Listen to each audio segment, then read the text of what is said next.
Alors, du coup, Armando, venez, je vous en prie.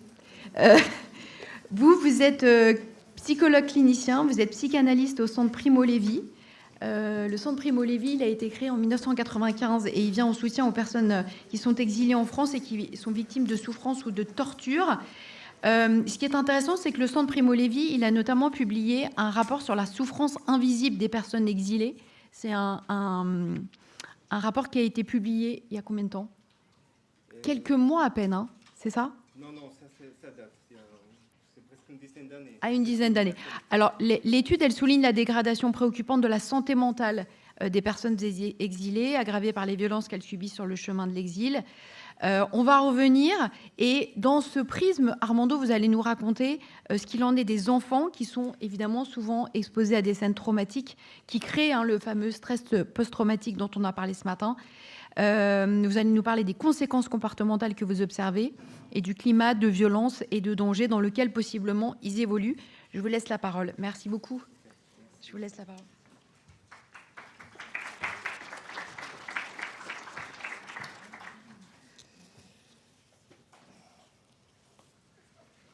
Alors, tout d'abord, merci pour l'invitation à parler ici sur ces thèmes complexes.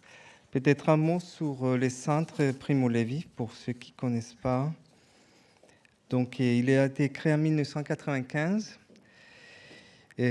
sur 3 piliers: soigner, témoigner et plaidoyer. Donc, on ne fait pas que des soins.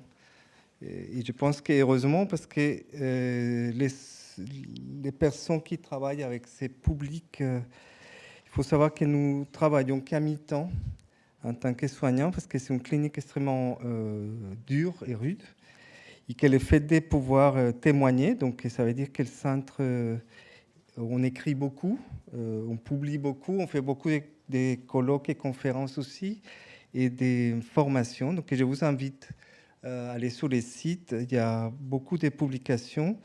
Et effectivement, on fait un plaidoyer important. Donc, il y a un rapport qui a été fait sur les femmes en exil en 2022 que vous pouvez télécharger, où effectivement, on s'est rendu compte que pratiquement toutes les femmes qui sont reçues au centre Primo Levi ont subi des violences sexuelles. Et on a voulu faire un focus là-dessus.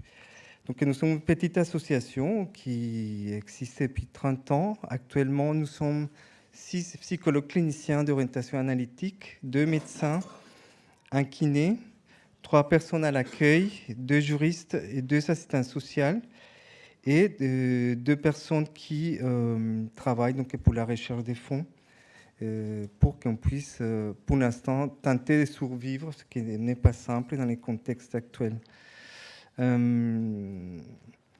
Qu'est-ce que je peux vous dire par rapport au centre? Alors, on reçoit à peu près 400 patients, dont la moitié sont des femmes, la moitié des hommes.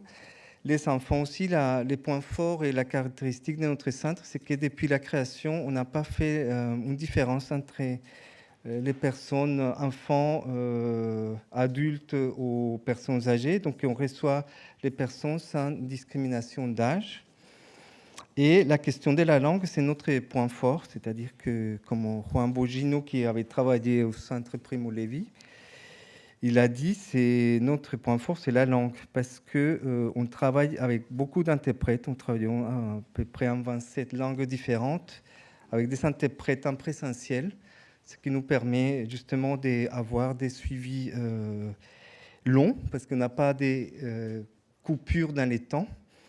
Et ça fait que la personne peut, dès le premier entretien, peut parler dans sa langue, avec toujours les mêmes interprètes, du début à la fin.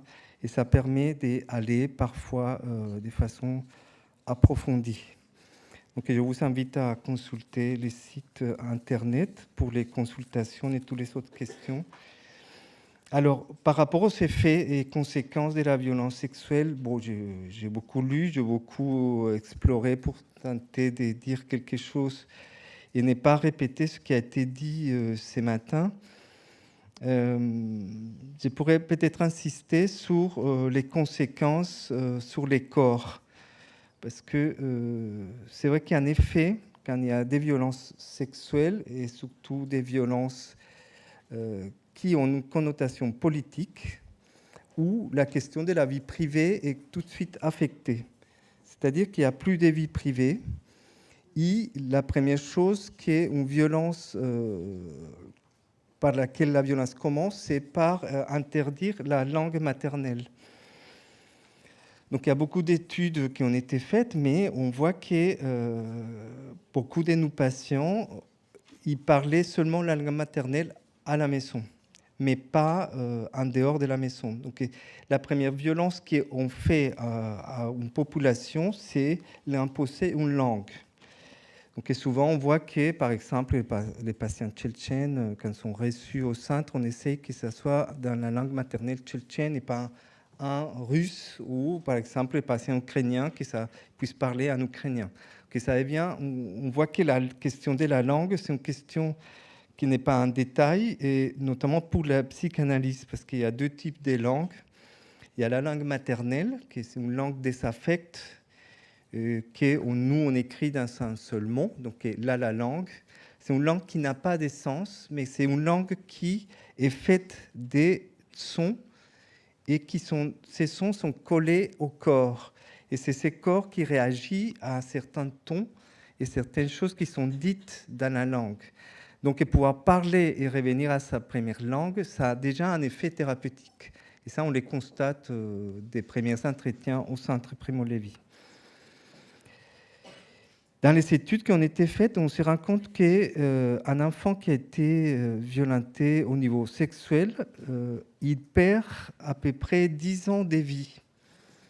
Ce sont des études qui ont été faites aux États-Unis, c'est-à-dire que son corps réagit d'une telle manière et les traces de l'agression restent, ils permanissent, qui vont prendre des traces. Par exemple, ils deviennent hyper vigilants, hyper actifs, et le système d'alerte est complètement piraté. Donc, dans sa vie quotidienne, ce sont des personnes qui ils font des crises incontrôlables, des flashbacks et des cauchemars qui sont paradoxales, c'est-à-dire qui ne s'expliquent pas avec les contextes actuels. Tout ça, on les voit, et la plupart des enfants qui nous sont adressés au Centre Primo Levi, c'est par les biais de l'école. C'est-à-dire qu'ils ont des problèmes de concentration. Ils ne peuvent pas être concentrés parce qu'effectivement, une des caractéristiques du trauma, c'est que le passé ne passe pas. C'est-à-dire qu'ils vivent en permanence quelque chose qui est au passé.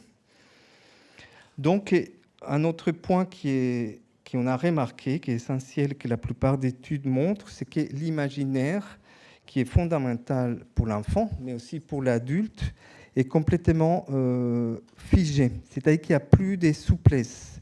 Et il présente toujours les mêmes choses. Ça, je le constate quand on commence les suivis avec les enfants. Ce sont des enfants qui rentrent en séance et ils n'ont pas envie de jouer. On propose un tas de choses, ils ne sont pas capables de dessiner. Et il faut vraiment presque, comme Winnicott disait, il faut être très actif. C'est-à-dire qu'il faut commencer à l'inviter à que cet imaginaire puisse reprendre ses droits. Et le monde pour un enfant n'est plus pareil. C'est-à-dire, comme disait Juan Bogino ce matin et d'autres collègues, il y en a avant, il y en a après. Ce que Freud disait, l'après-coup. C'est-à-dire qu'il y a une vie d'avant et une vie d'après. Et au milieu, il y a ce que Lacan appelait les traumatismes. On l'écrit comme ça. C'est-à-dire que c'est un trou où, justement, il y a quelque chose du moment de la violence et du trauma qui est indicible, en fait.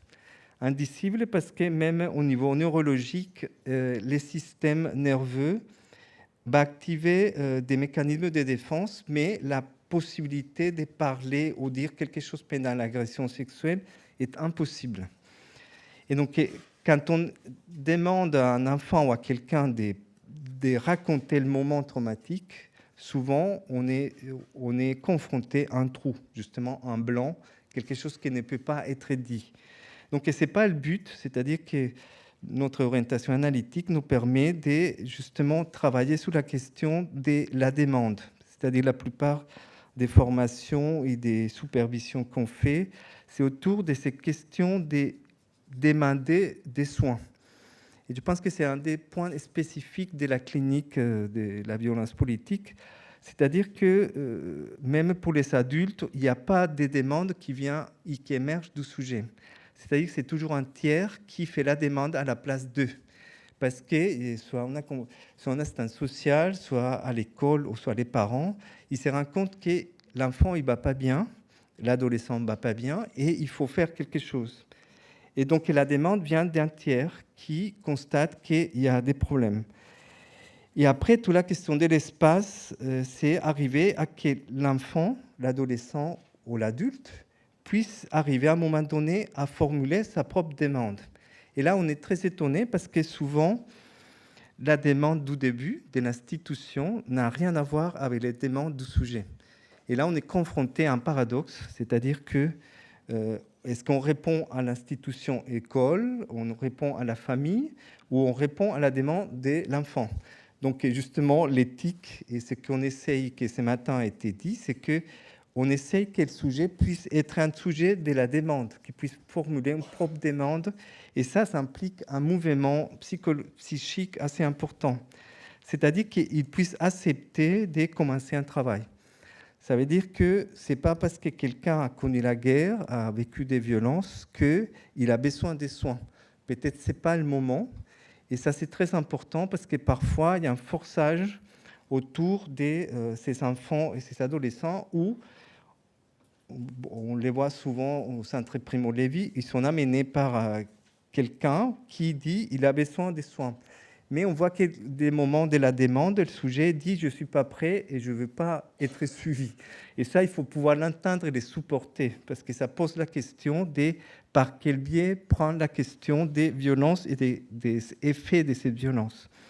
Souvent, ce qu'on a constaté, c'est que la question du corps prend les devants. C'est-à-dire que c'est par la question médicale ou même par la pratique de quelque chose de social qui peut se prendre. C'est-à-dire que soit c'est par les biais de la médecine pour tenter de traiter la question de la douleur, parce qu'un autre effet qui est particulier dans les violences, c'est que la douleur est ressentie d'une façon très particulière par ces personnes. Le corps de ces personnes vient presque anesthésié et il ne ressent pas les douleurs comme un enfant ou un adolescent lambda. Souvent, ils supportent des maladies et des douleurs qu'une personne normale ne supporterait pas. Et c'est après qu'il y a une prise en charge médicale que ces douleurs ils vont prendre un nouveau sens. Bon, ce matin, ça a été dit, la question de la dissociation, qui est une des formes de réaction à ça. Et ça, effectivement, on les constate très souvent que pour pouvoir supporter toute cette violence, les sujets dissocient souvent. Et ça, c'est assez frappant parce que quand ils racontent les parcours migratoires, il y a très peu d'affects qui sont présents à ce moment-là. Et on se rend compte que c'est une forme de protection et que l'arrivée, pas seulement en France, mais en Europe, ça demande un deuxième parcours migratoire qui va produire un deuxième type de traumas, de traumatismes liés à ça. Bon, l'instabilité, ça a été évoqué ce matin.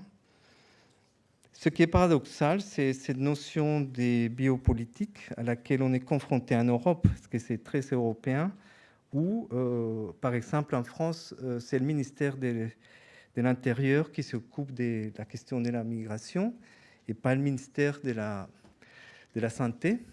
Et c'est ça que le Centre Primo Levi, depuis plusieurs années, insiste, c'est-à-dire que si on veut vraiment donner une réponse à cette question de la migration, il faudrait que le ministère de la Santé puisse prendre ses marques et pouvoir faire de l'accueil de ces personnes presque une urgence. Mais ce qu'on se rend compte, c'est que de plus en plus, on a moins de moyens et il y a plus en plus moins de droits, en fait, ce qui a été évoqué ce matin. Et ça a un impact sur l'accueil de ces personnes. Donc, ça veut dire que les symptômes que finalement ils vont développer, ils ne vont pas se manifester tout de suite d'emblée. C'est-à-dire qu'il y a une temporalité particulière. C'est-à-dire que parfois, il faut dépasser la question de la demande d'asile, la question juridique, la question sociale de se fixer dans un endroit pour que les symptômes psychologiques puissent s'exprimer. Donc, il y a presque une protection inconsciente et on voit qu'il y a des conditions pour qu'un soin puisse être effectué. C'est la raison pour laquelle, au Centre Primo Levi, on travaille à plusieurs, comme la plupart des associations, parce que, justement, c'est grâce aux collègues assistants sociaux, collègues juristes qui s'occupent de ces questions, que la parole va être libérée, et en quelque sorte, vont pouvoir arriver à exprimer quelque chose de cette souffrance. Autrement, on se rend compte que la plupart des associations ou des collègues qui travaillent simplement dans la clinique, ils se sont confrontés à cette difficulté de ne pas savoir s'y répondre à la question sociale, à la question juridique ou à la question de santé. Donc souvent, ils sont eux-mêmes confrontés à un paradoxe parce qu'il y a une certaine urgence et les urgences ne sont pas les mêmes. La question de l'école est fondamentale. Avant de venir en France, j'ai travaillé dans une école à Bogota et c'était avec des personnes migrantes, justement. Et c'est vrai que dans l'Amérique latine, les psychologues dans les milieux scolaires, ils sont un travail très actif. Et je voyais comment l'adaptation de chaque école et chaque enseignement pour ces personnes qui ont des difficultés à rentrer dans une langue, dans une autre langue, c'est essentiel pour le parcours d'un enfant. On travaille beaucoup avec les écoles. Il y a des écoles remarquables qui essayent de faire des choses avec des enfants qui ne vont pas très bien. Mais l'école, c'est un lieu de socialisation, mais ça peut devenir aussi un lieu maltraitant. Donc ce travail, c'est essentiel. Et là-dessus, je pense qu'il y a beaucoup de choses à dire. Bon, je vais laisser les temps. Je pense que je vais m'arrêter là, comme ça on pourra discuter plus tôt. Merci.